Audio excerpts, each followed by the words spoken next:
Hello, नमस्कार दोस्तों, स्वागत है आपका हमारी अगली सीरीज हिंदी व्याकरण की सीरीज में, जिसमें आज हम जानेंगे समास के बारे में। समास कितने प्रकार के होते हैं, इसके भेद क्या हैं और इसको कैसे आसानी से पहचान सकते हैं। इसके लिए एक बहुत ही बेसिक और शॉर्ट ट्रिक। तो सबसे पहले तो हम जान लेते हैं कि समास में कितने पद होते हैं। इसमें दो पद होते हैं, एक पूर्व पद होता है, दूसरा उत्तर पद होता है। प्राय हम वीडियो में देखेंगे कि हम पूर्व पद के लिए एक एक का इस्तेमाल करेंगे और उत्तर पद के लिए दूसरा दो दो का इस्तेमाल करेंगे। तो चलिए जान लेते हैं समास के भेद कितने होते हैं। तो दोस्तों, एनसीईआरटी की माने तो समास के 4 भेद होते हैं। समास के 4 भेद होते हैं।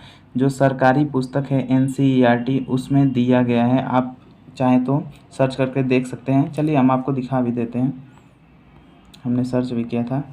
यहाँ पर आप देख सकते हैं पदों की प्रधानता के आधार पर समास के मुख्यतः 4 भेद होते हैं: अव्ययी भाव, तत्पुरुष समास, द्वंद्व समास, बहुव्रीहि समास। तो ये 4 जो भेद होते हैं, जिसमें कर्मधारय एवं द्विगु ये उपभेद है तत्पुरुष समास का। तो चलिए इसी प्रकार से हम लोग अपनी सीरीज को कंटिन्यू रखते हैं। तो हमने भी सेम वैसे ही रूल फॉलो कर दिया है। आप यहाँ पर अव्ययी भाव समास, तत्पुरुष समास, द्वंद्व समास, बहुव्रीहि समास और तत्पुरुष समास के दो जो पार्ट होते हैं, कर्मधारय और द्विगु समास, हमने इनको भी इसी के अंदर डिसाइड और डिफाइन कर दिया है। तो सबसे पहला जो हमारा समास होता है वो होता है अव्ययी भाव। अव्ययी भाव जिसका कभी व्यय ना हो। तो यहाँ पर आप इसका उदाहरण देख सकते हैं, प्रतिदिन। तो ये कभी ख़त्म होने वाला नहीं है, प्रतिदिन, यथाशक्ति, यथारूप, इस तरीके के आपको उदाहरण देखने को मिलेंगे अव्ययी भाव समास में। तो चलिए इसकी ट्रिक जान लेते हैं, शॉर्ट ट्रिक क्या होती है। तो इसमें भी 2 पद होते हैं। आपको सभी समास में 2 पद देखने को मिलेंगे, जिसमें पहला पद बड़ा होता है दूसरे पद से। जी हाँ, यहाँ पर लिखा भी है पहला पद बड़ा होगा दूसरे पद से। तो यहाँ पर आप देख सकते हैं दिन से बड़ा है प्रति। इसी का उदाहरण होता है आमरण। तो मरण से बड़ा है आ, मतलब वो कभी, मतलब आमरण तक, कभी तक, हमेशा के लिए। तो इस तरीके से आप अव्ययी भाव समास को पहचान सकते हैं। दूसरा पद इसमें छोटा होता है, हमेशा पहला पद बड़ा होता है। ठीक इसी के विपरीत होता है तत्पुरुष समास, जो इसके बाद आता है। तो तत्पुरुष समास के 2 और भेद होते हैं, कर्मधारय और द्विगु। तो इनका सबका एक ही ट्रिक है। इसमें भी 2 पद होते हैं, पहला पद और दूसरा पद। तो इसमें दूसरा पद बड़ा होता है पहला पद से। इधर दूसरा लिखा हुआ है तो ये बड़ा होता है पहला पद से। चलिए जान लेते हैं कैसे। तत्पुरुष समास के जो भेद होते हैं, कर्मधारय और द्विगु, इन्हीं में आपको पहचान में आ जाएगा। जैसे यहाँ पर देख सकते हैं गाय अलग पद है और नील अलग पद है। तो गाय कैसी है? नीली है। तो नील बड़ी है कि गाय बड़ी है, पहले तो ये। तो आप यहाँ पर जान जाएंगे कि गाय भैया सबसे बड़ी होती है। नील क्या है? नील तो उसकी विशेषता है। तो इसमें दूसरा पद आपको मिल गया प्रधान है। तो यहाँ तो पता चल गया कि हाँ भैया तत्पुरुष समास है। लेकिन इसमें जब विशेषता बताया जा रहा है, नीला है, तो इसका हो जाएगा आपका कर्मधारय समास। ये आपकी ट्रिक यहाँ पर काम कर जाएगी। चलिए नेक्स्ट देख लेते हैं। यहाँ पर पांडु रोग दिया है, तो रोग बड़ा है, उसकी विशेषता है। रोग किस प्रकार का है? पांडु प्रकार का है। पांडु रोग का नाम है, तो वो हो गया। यहाँ ऐसे ही आप द्विगु समास में भी देख सकते हैं। तो द्विगु में आपको करना क्या है? द्विगु समास में यहाँ पर आपको दिखा देते हैं डायरेक्ट उदाहरण से। पहचानना कैसे है? भुजा, 3 भुजाओं वाला चौराहा, 4 जो रास्ता हो।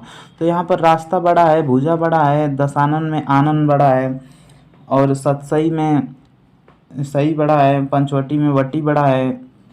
तो उसका 5 वटी है। ये 100 में 700 है। आनन में, मतलब आनन मतलब जो मुख होता है, तो वो 10 वाला है, गजानन। और यहाँ पर चौराहा जो रास्ता है वो 4 है। त्रिभुज भुजा है 3।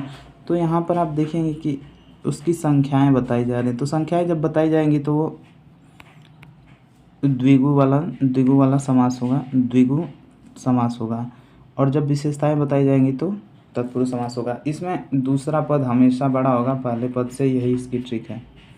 बाकी अगर विशेषताएं बताएंगे तो कर्मधार है, और अगर संख्या बताएगा ये वाला तो द्विगु हो जाएगा। हैं ये तत्पुरुष समास के ही भेद। ठीक, चलिए नेक्स्ट देख लेते हैं। यहाँ पर आप आ जाएंगे तो द्वंद्व समास आपको देखने को मिलेगा। तो इसमें भी 2 पद होते हैं, लेकिन यहाँ पर पहला बड़ा नहीं होता है, दूसरा भी बड़ा नहीं होता है।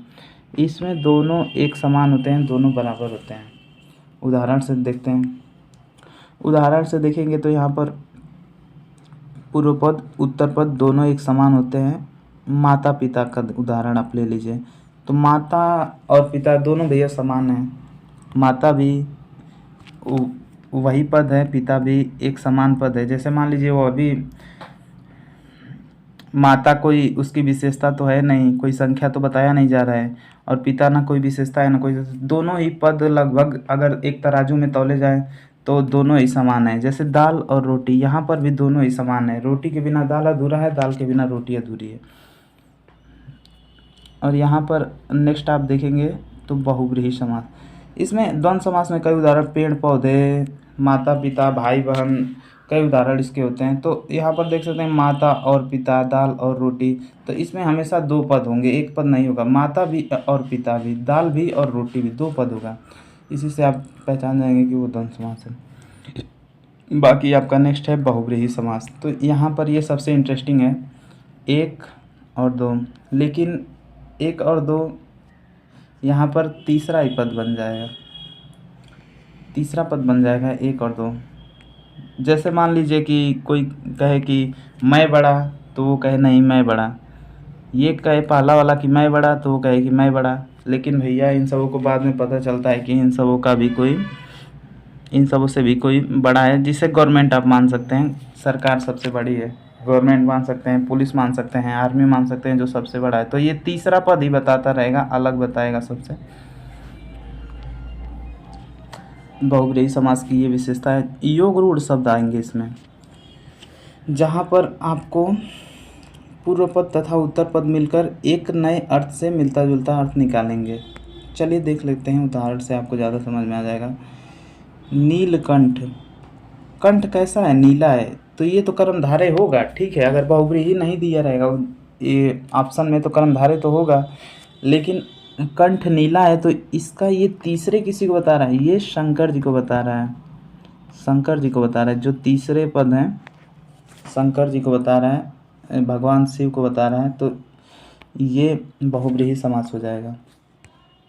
ऐसे ही पीताम्बर आम्बर जिनका पीला हो, कान्हा जी दशानन जिसका आनंद, ये हमने कर्मधारय में भी उदाहरण बताए थे। लेकिन अगर आपको बहुव्रीहि समास वहाँ पर मिलता है ऑप्शन में, तो आप बहुव्रीहि पर टिक लगा करके आ जाइएगा। बहुव्रीहि सही होगा, क्योंकि दशानन का अर्थ होता है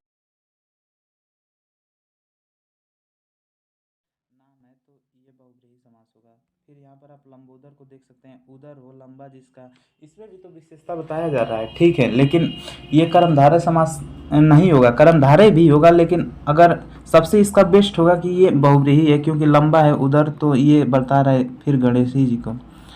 तो इसका सबसे अच्छा उदाहरण होगा बहुव्रीहि। तो यही था हमारा आज का वीडियो दोस्तों। तब तक के लिए धन्यवाद, मिलते हैं नेक्स्ट वीडियो में।